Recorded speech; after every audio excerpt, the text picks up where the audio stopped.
स्वतंत्रता दिवस जब हम आज़ादी का अमृत महोत्सव मना रहे हैं तो अब इसको थोड़ा विस्तार में देखना होगा। इसके दो पार्ट मैं देखता हूं कि इसके दो हिस्से हैं। एक हिस्सा ये है कि जिन हमारे सेनानियों ने अंग्रेज़ों से अपने देश को आज़ाद कराया, एक तो हम उनको नमन करें, उनको याद करें, उनकी जो परिश्रम थे, जो उनका त्याग था, जो उनका बलिदान था, उसे याद करें।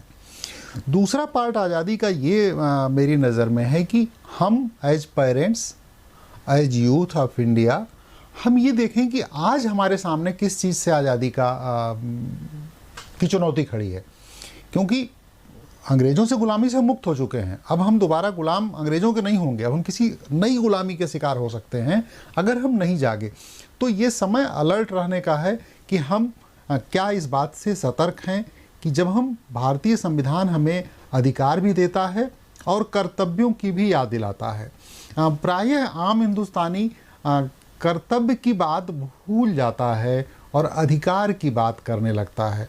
तो अधिकार की बात करना अच्छी बात है, लेकिन कर्तव्य को भूलना खराब बात है। तो एज पेरेंट्स क्या हमें पता है कि हमारे कर्तव्य क्या हैं?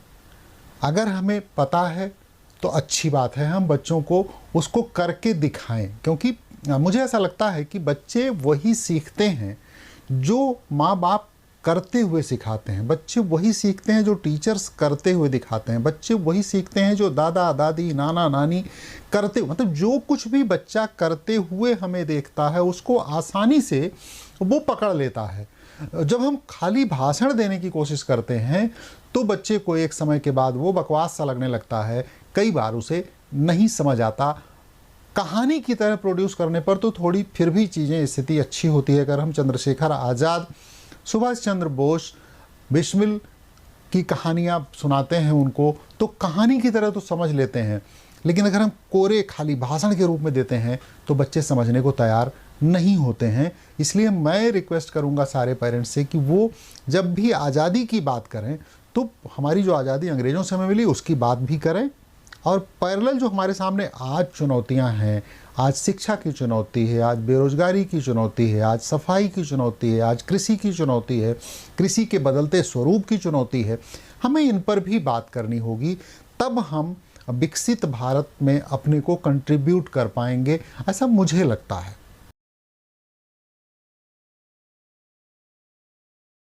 हाँ, शिक्षण संस्थानों की बहुत बड़ी जिम्मेदारी है, बल्कि मतलब पेरेंट्स के बाद दूसरी जिम्मेदारी अगर किसी के कंधे पर आती है तो वो निश्चित तौर पर शिक्षण संस्थानों की ही आती है। वो चाहे प्राइमरी स्कूल हो, सेकेंडरी स्कूल हो, या हायर एजुकेशनल इंस्टीट्यूट्स हों, यूनिवर्सिटीज़ हों, तो इनकी जिम्मेदारी से ये मुक्त नहीं हो सकते।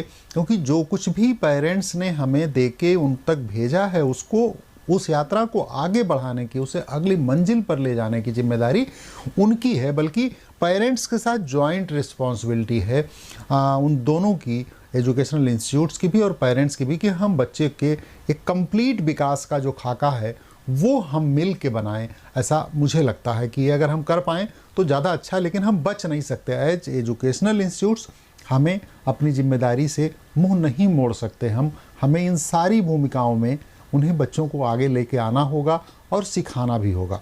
हमारी लिमिटेशंस हैं, लेकिन करना होगा।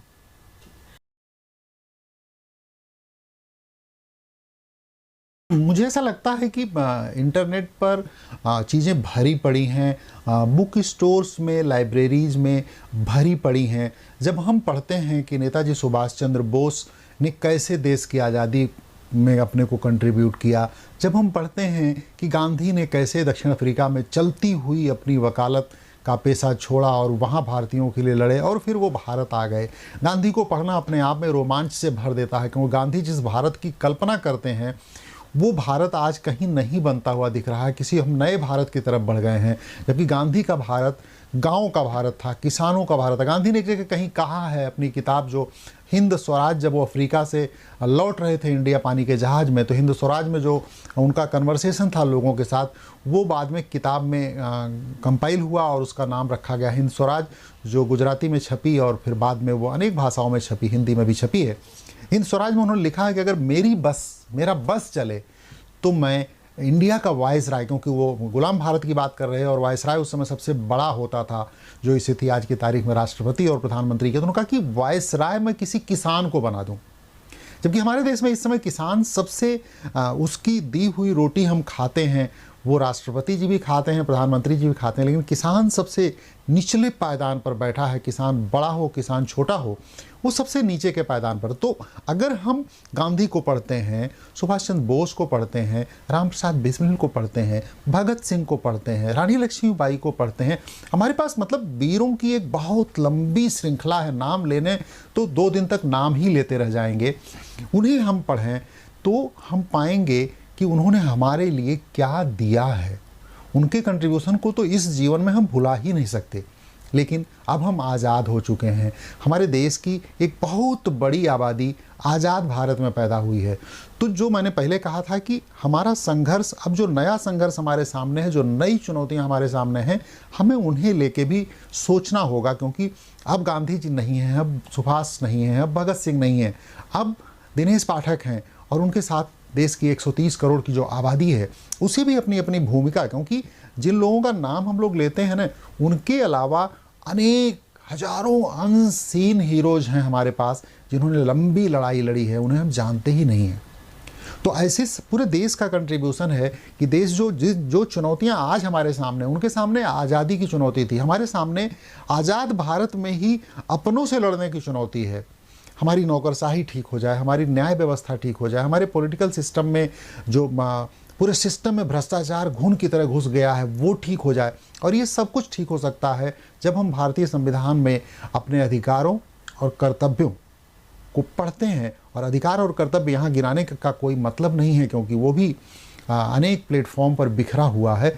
उसे हम देखें और देखें कि जब हम अधिकारों की बात करते हैं तो क्या कर्तव्यों का निर्वहन करते हैं। अगर हाँ, तो हम सच्चे नागरिक हैं। अगर हमसे चूक हो रही है तो हमें एक बार रिव्यू करना चाहिए कि हमसे चूक हो कहाँ रही है।